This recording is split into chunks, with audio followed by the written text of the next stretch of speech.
Ever wonder what you're paying for when you sign those final documents at closing? Closing costs can seem confusing, but understanding them can make a big difference in your budget and your peace of mind. So I'm going to be uncovering some of these fees and costs. So let's get after it right now.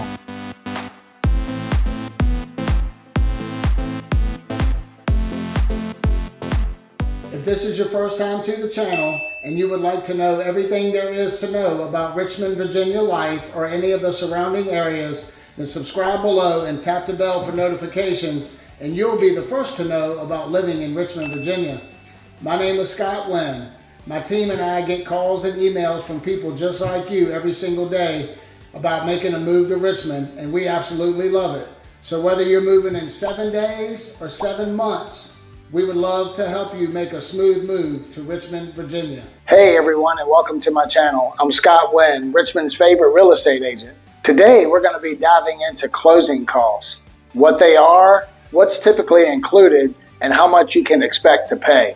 By the end of this video, you'll feel confident and prepared for this final step of your home buying journey. All right, so first let's address the elephant in the room. What are closing costs? Closing costs are the fees and expenses you pay to finalize your mortgage and transfer the ownership of your home. These aren't just extra charges, they cover essential services and requirements that make the sale official. Typically, closing costs are paid on the day of closing, which is the last step before you get the keys to your new home. So let's talk a little bit about common closing costs and fees. First up, there's going to be loan-related fees. So I'm going to go through and talk about the different categories of fees, and then we'll also talk about their subcategories. You'll have loan-related fees such as an origination fee, an appraisal fee, and a credit report fee. The origination fee is charged by your lender to process your mortgage and usually covers things like document preparation and administrative costs. The appraisal fee is an upfront cost for having a licensed appraiser determine the value of the property. And a credit report fee is a smaller fee for pulling your credit report, which is necessary for the loan approval. Next, you'll have title and legal fees that encompass such things as title search and insurance and attorney fees. A title search confirms that the property is free of liens or ownership issues,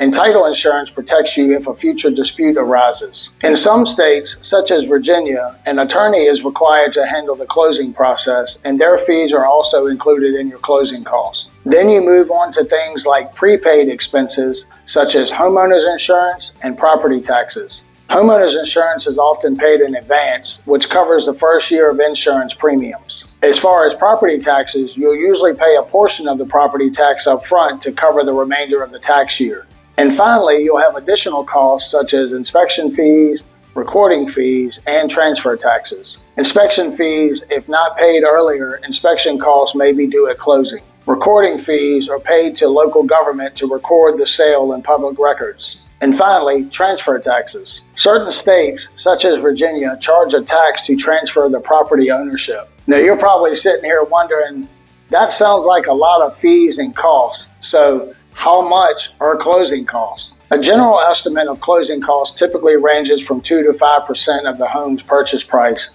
depending on your location and the specific fees involved. For a $300,000 home, that's roughly $6,000 to $15,000. Now, what are some various factors that affect these totals? Location, lender requirements, and property specifics all play a role in determining your final cost. Your lender will provide a loan estimate early in the process, giving you a ballpark figure of what you need to budget. Now, I'm sure you're probably wondering, who pays these closing costs?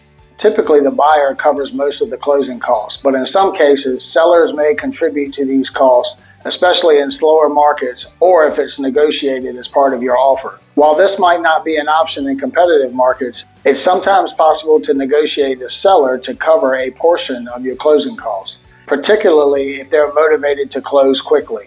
Now, here are a few tips for managing your closing costs. Ask about closing cost assistance.